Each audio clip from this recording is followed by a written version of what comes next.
Alhamdulillah kita sudah membaca Al-Quran. Mudah-mudahan rahmat Allah tercurah pada kita semua. Amin ya rabbal alamin. Marilah kita lanjutkan dengan bersolawat kepada Rasulullah sallallahu alaihi wasallam. Ya Rabbi bil Mustafa balligh maqasidana waghfir lana ma madha ya wasi'al karami. Ya Rabbi bil Mustafa balligh maqasidana waghfir lana ma madha ya wasi'al karami.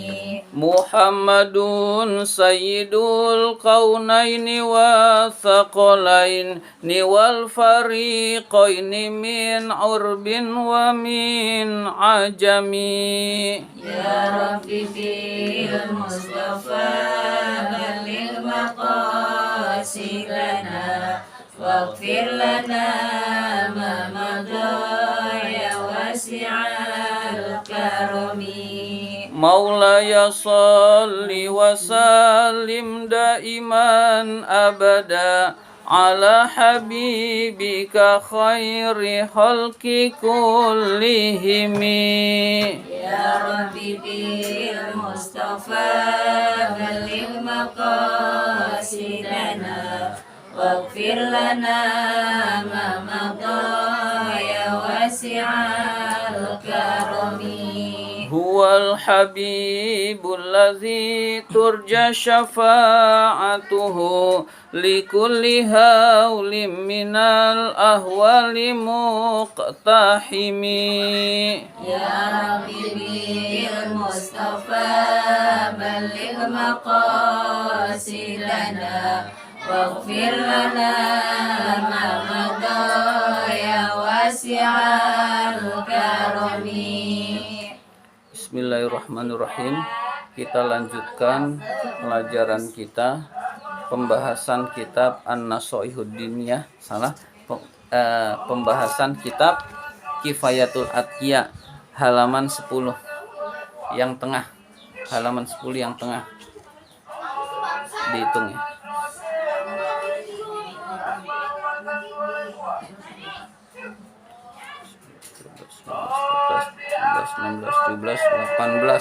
Baris ke-18. Baris ke-18.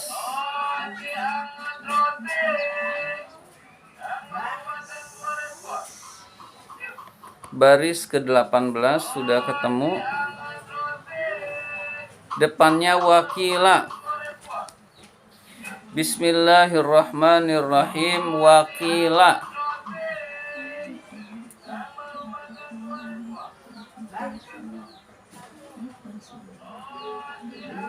Wakila dan dikatakan li Ibrahima kepada Ibrahim ibni Adhama bin Adham.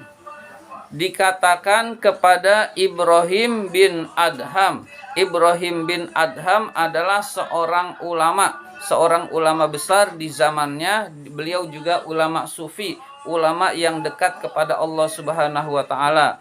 Ditanya kepadanya, ala tashrabu, apakah kamu tidak minum min ma'i zamzama, min ma'i zamzama, air zamzam, berarti minnya zaidah. Jadi ala tashrabu ma'a zamzama atau min ma'i zamzama. Jadi minnya zaidah, itu maf'ul bihnya ma zamzam. Apakah kamu tidak meminum air zamzam wahai Ibrahim bin Adham?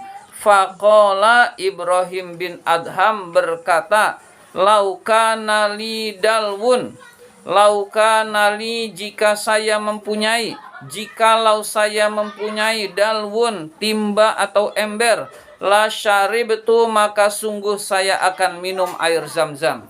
Air zam-zam kan air yang utama, semua orang pengen minum, tapi dia sangat hati-hati, nggak punya timba, ya nggak minum, takutnya minjem orangnya nggak ikhlas. Takutnya ada timba, nggak tahu mau minjem kemana, berarti menggosok. Gosok itu meminjam tanpa izin.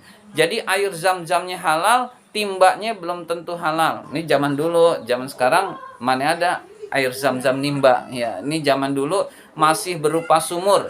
Jadi masih berupa sumur, orang jarang yang punya timba. Atau dia nggak punya timba sehingga tidak minum air zam-zam karena tidak punya timba. Mungkin di situ ada timba, tapi nggak tahu izinnya kemana, lalu dia tidak menggunakan timba tersebut. Jadi kalau saya punya timba, sungguh saya akan minum air zam-zam. Di sini menunjukkan sangat hati-hatinya. Jadi air zam-zamnya halal buat siapa aja boleh, tapi timbanya kan bisa minjam tanpa izin dan itu suatu dosa. Ya, jadi lalu airnya jadi air yang haram buat ulama sufi, buat ulama yang dekat kepada Allah. Nah, saking berhati-hatinya seperti itu. Jadi benar-benar seluruhnya dari cara yang halal. Jadi sampai timbanya pun harus kalau bisa punya sendiri. Kalau nggak punya sendiri pun minjem yang benar-benar orangnya ikhlas. Jadi Ibrahim bin Adham itu tidak minum air zam-zam karena tidak punya timba. Karena dia berhati-hati jangan sampai meminjam kepada yang bukan haknya, atau dia nggak tahu izin kemana minjem timbanya. Wayuhka dan dihikayatkan itu berarti diceritakan. Wayuhka dan dihikayatkan annahu bahwa annahu itu tidak ada domir kembalinya, berarti domir sya'an. Annahu terjemahkan saja bahwa. Annahu bahwa. Auhallahu Allah mewahyukan. Dihikayatkan bahwa Allah mewahyukan ila nabiyhi kepada nabinya. Badalnya nabiyhi Musa, Nabi Musa, yaitu Musa. Jadi Nabihi dengan Musa itu sama-sama jer, ya. Ila nabiyihi kepada nabinya, badalnya nabihi Musa, Nabi Musa alaihi salam, alaihi semoga tercurah kepada Musa assalamu keselamatan. Ya. Jadi Allah mewahyukan kepada Nabi Musa alaihi salam lam yataqarrab tidak mendekatkan diri. Itu bukan ila tetapi ilayya. Tidak mendekatkan diri ilayya kepadaku. Fa'ilnya al-mutaqarribun, orang-orang yang mendekatkan diri kepada Allah, bimisli seumpama al-wara'i sifat wara' wa zuhdi dan zuhud.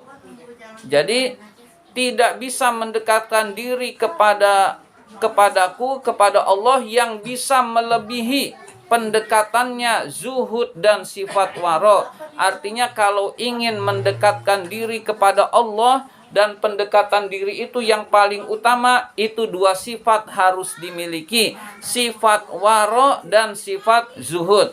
Salat bisa mendekatkan diri kepada Allah, tapi salat tanpa wara itu kurang bagus. Semua ibadah-ibadah bisa mendekatkan diri kepada Allah. Nah, yang paling penting ibadah bisa mendekatkan diri kepada Allah adalah sifat waro.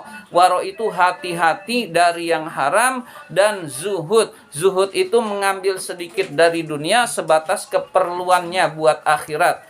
Nah, banyak orang sholat, tapi kadang-kadang minjem sendal nggak bilang. Yang lebih parah lagi, ngambil sendal. Nah, yang lebih parah lagi, ya misalkan kotak amal hilang. Nah, itu terjadi. Jadi hal-hal seperti itu tidak memiliki sifat wara, ya tidak memiliki jauh. Itu kalau kotak amal hilang itu udah pencurinya udah jauh dari sifat wara, bukan lagi waro yang haram aja diterjang. Itu kurang lebih seperti itu. Jadi waro itu ada yang mubah, takutnya tergelincir pada yang haram, yang mubah ditinggal, itu namanya waro. Kalau yang haram masih diterjang, itu udah jauh dari sifat waro. Jadi sifat waro itu ada yang mubah boleh, menurut agama ini boleh, tapi takut terjadi yang haram di dalam yang mubah itu, yang mubahnya ikut ditinggal, maka itu memiliki sifat waro orang tersebut. Jadi hati-hati terhadap yang haram sampai meninggalkan yang mubah, itu namanya waro. Kalau zuhud, mengambil sedikit dari dunia sebatas keperluannya buat akhirat. Jadi dunia yang diambil yang perlu saja buat akhirat, yang enggak perlu buat akhirat dia nggak ambil, meskipun halal, meskipun dia punya bisa, meskipun didapatnya dari cara yang halal, dia tidak ambil karena punya sifat zuhud. Nah, orang kaya belum tentu nggak zuhud. Tak bisa saja orang kaya itu zuhud. Orang miskin belum tentu orang miskin zuhud. Ada orang miskin ditakdirkan oleh Allah miskin terus, tapi hatinya cinta dunia, itu ada. Hatinya menggebu-gebu terhadap dunia tapi nggak pernah dapat, itu juga banyak yang seperti itu. Jadi zuhud itu amalan hati, bisa menimpa orang kaya, bisa menimpa orang miskin. Hendaklah kita punya sifat zuhud, yaitu mengambil sedikit dari dunia sebatas keperluannya untuk akhirat. Nah, kalau dua sifat ini kita miliki, insya Allah namanya sebatas keperluannya buat akhirat, berarti orang tersebut akan dermawan, harta dianggap ringan, berarti dia punya sifat pemurah, berarti urusannya urusan akhirat. Sholatnya bisa lebih khusyuk karena yang haram sudah ditinggalkan. Berarti banyak ibadah-ibadah yang bisa dirasakan kenikmatannya kalau sifat waro dan zuhud ini dimiliki. Jadi ingin mendekatkan diri kepada Allah yang lebih besar, caranya adalah dengan punya sifat waro dan sifat zuhud. Lalu ibadah-ibadah yang lain akan menyusul. Itu kata Allah kepada Nabi Musa. Kita sedikit saja yang dibaca. Wa qala Abu Hurairah. Abu Hurairah berkata, Julasaullahi, teman duduknya Allah, Godan, itu kurang titik kayaknya. Godan, besok di akhirat nanti adalah, nah ini baru khobarnya, ahlul waroi, orang-orang yang memiliki sifat waro, wazuhdi, dan sifat zuhud. Ya, jadi atof bisa kepada mudof, bisa kepada mudof ilaih. Nah, ahlul waroi wazuhdi, zuhud berarti atof kepada mudhof ilaih. Bisa juga atof kepada mudhof. Nah, sesuai dengan kita bisa menganalisanya. Jadi teman duduk Allah, maksudnya orang tersebut sangat dekat dengan Allah di akhirat. Kalau sangat dekat dengan Allah di akhirat, pasti surganya surga Firdaus. Jadi bisa kita bayangkan teman duduk Allah. Nah, ini tentu bahasa kiasan, nggak mungkin Allah punya teman duduk. Kayak ahlullah, ahlul Quran, hum ahlullah, ahli Al-Quran adalah keluarga Allah. Nah, maksudnya adalah kiasan, sangat dekat dengan Allah. Nah, ini julasa Allah sangat dekat dengan Allah, yaitu orang yang di dunianya punya sifat waro dan punya sifat zuhud. Jadi usahakan sifat waro itu kita miliki, kehati-hatian terhadap yang haram. Yang orang lain boleh, kita anggap belum tentu boleh. Nah, itu usahakan, insya Allah kita akan selamat. Ya, kita berusaha, minimal kita berusaha.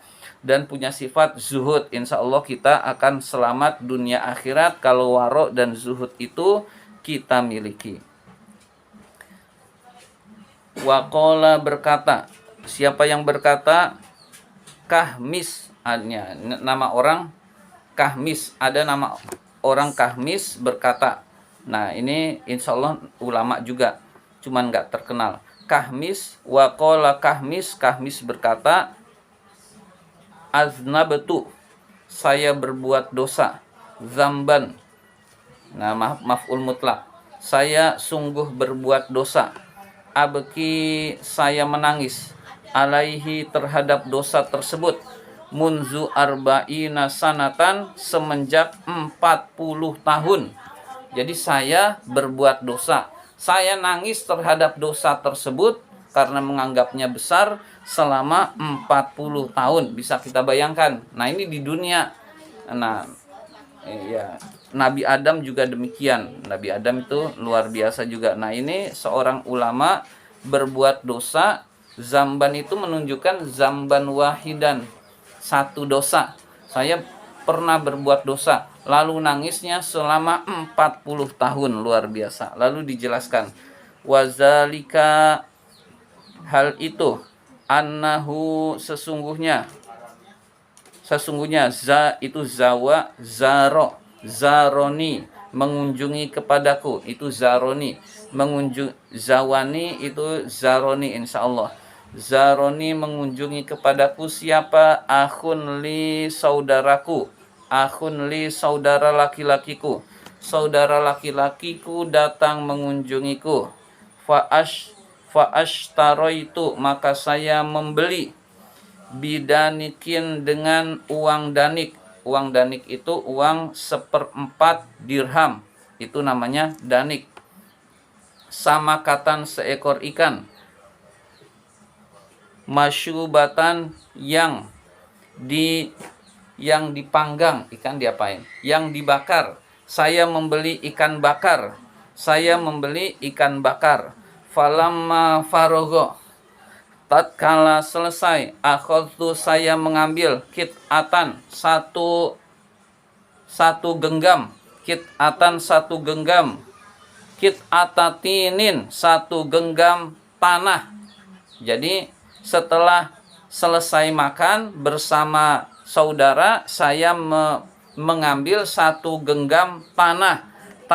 Tanahnya itu min jidari jarin li, dari dinding tetanggaku. Jadi ada dinding tembok, lalu di bawahnya ada tanahnya itu diambil.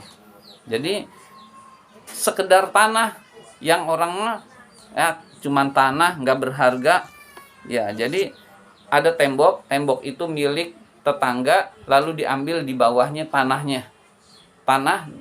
di bawah tembok itu milik tetanggaku. Hatta gosala yadahu, sehingga dia mencuci tangannya.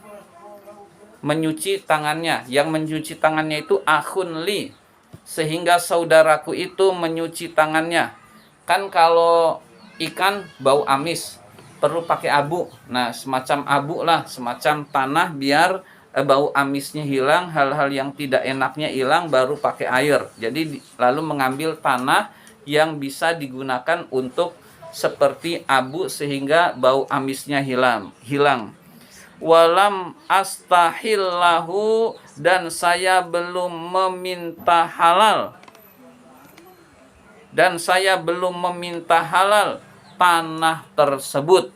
Jadi sekedar tanahnya juga belum tentu tanah saudara, tanah tetangga, tapi di bawah tembok tetangga. Nah, itu dia anggap punya tetangga, lalu dia ngambil, lalu diberikan kepada saudaranya sama dia untuk cuci tangan, biar tangannya nggak bau ikan, baru setelah itu pakai air. Kemudian, nah itu nangisnya selama 40 tahun. Lalu dia tetap habis itu minta maaf, tapi nangisnya sampai 40 tahun. Begitu luar biasa kehati-hatiannya ulama-ulama terdahulu. Nanti banyak cerita-cerita, kita pelan-pelan saja, tentang keluar biasaan waroknya ulama-ulama terdahulu yang kita udah nggak sanggup. Ya, kita ini masih pakai bank, bunga bank masih ada, dan lain sebagainya. Kemudian urusan-urusan sepele sering kita terjang, yang ini mah boleh begitu. Nah, dan memang hukumnya boleh, tetapi kalau ulama yang hati-hati itu benar-benar menjaga yang boleh itu dia hilangkan, karena dia tidak lakukan karena takut terjebak kepada yang haram. Itulah yang disebut dengan sifat waro. Nah, kita usahakan memiliki sifat waro, meskipun waro kita jauh tidak sama dengan ulama-ulama terdahulu. Ya, minimal waro kita waro adil. Waro adil itu yang kemarin, yang haram tinggalkan, yang mubah masih kita lakukan. Tapi kalau sudah nyerempet yang haram, betul-betul kita tinggalkan. Demikian pembahasan Kifayatul Atqiyah kali ini. Marilah kita tutup dengan hamdalah. Alhamdulillahirabbil alamin.